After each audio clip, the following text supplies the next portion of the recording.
Okay, welcome back, everybody. We're going to begin our study of the surface area and volume of spheres, which will be our last solid in the chapter. So we know a sphere is just a shape like a basketball or a baseball or a ping pong ball. We do have some parts to the sphere we need to talk about a bit here.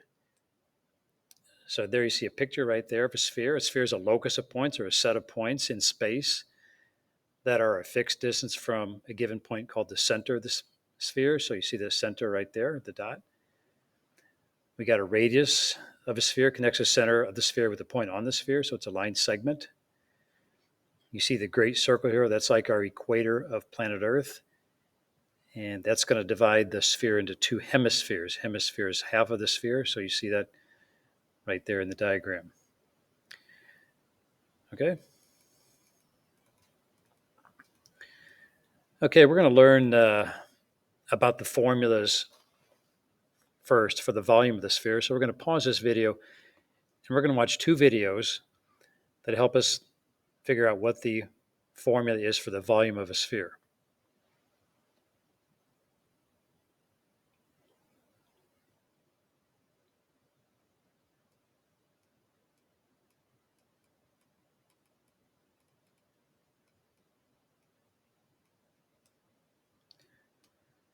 So you might have noticed in the two videos that the volume of the sphere was equal to 2/3 of the volume of a cylinder, which has the same diameter as a sphere and also the same height.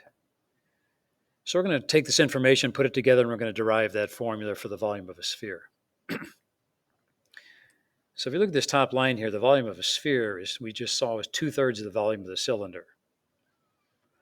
Let's replace that volume of the cylinder with the formula for the volume of the cylinder here, pi r squared h.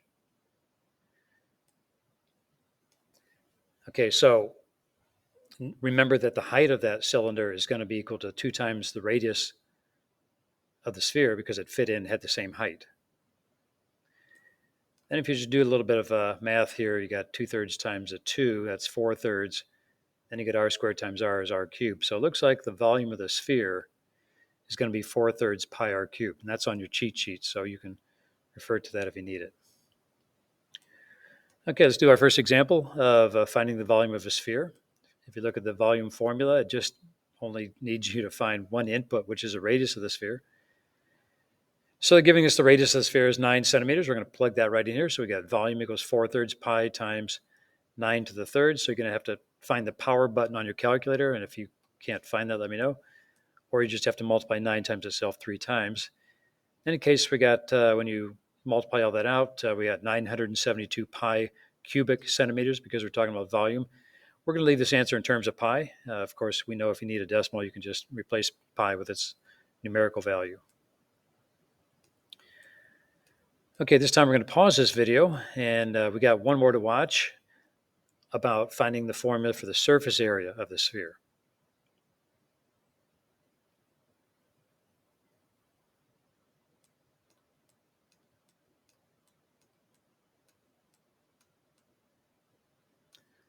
Okay, we just saw from the orange peel video that if you took the surface area of a sphere, it completely covers 4 circles which have the same radius. So each circle is pi r squared, as you know, for the area. So we'll just multiply that by 4 since we covered 4 of them from the orange peels. So the surface area of the sphere is 4 pi r squared. Okay, we got 2 examples for that, and then we'll summarize. So pretty straightforward. It says find the surface area of a sphere, which is a diameter of 10 feet. So we know the surface area formula requires us to know the radius, which is half the diameter. So we have surface area equals 4 times pi times 5 squared, which is 25. So we have 100 pi square feet. So again, keep in mind whether you're calculating surface area, which would be square feet, or volume, which would be cubic feet. So it's just a plug and chug problem. Okay, let's do one more. This is another one of those problems where we need both formulas. It says find the volume of a sphere when you know the surface area is 144 pi square meters. So we know that if we want the volume, we're going to have that radius of that sphere. So we're going to get that radius from the surface area number. So let's start out by writing the surface area formula. Surface area equals 4 times pi times radius squared. Plug in that surface area that they gave us is 144 pi, and then we have that second line equals 4 pi r squared. Let's divide both sides by pi, so they drop out. This next line, let's divide both sides by 4, so you get 36 equals radius squared, and of course radius would be 6, the square root of 36. So now we know the radius of that sphere. We can pivot to the volume formula, which remember was 4/3 pi r cubed. You're going to plug this radius of 6 in for r and cube it and multiply by 4/3. And we're going to leave pi in the answer again, so that's going to give us 288 pi. And don't forget the units. At this time, it's going to be cubic meters because we're talking about volume. Okay, so to briefly summarize, we just learned about the parts of a sphere and what it was. And we talked about the formula for volume of a sphere, which is 4/3 pi r cubed. So you only need to know the radius. And then we also talked about the surface area of the sphere formula, which is 4 pi r squared. Okay, that'll do it. Let's get some practice and good luck.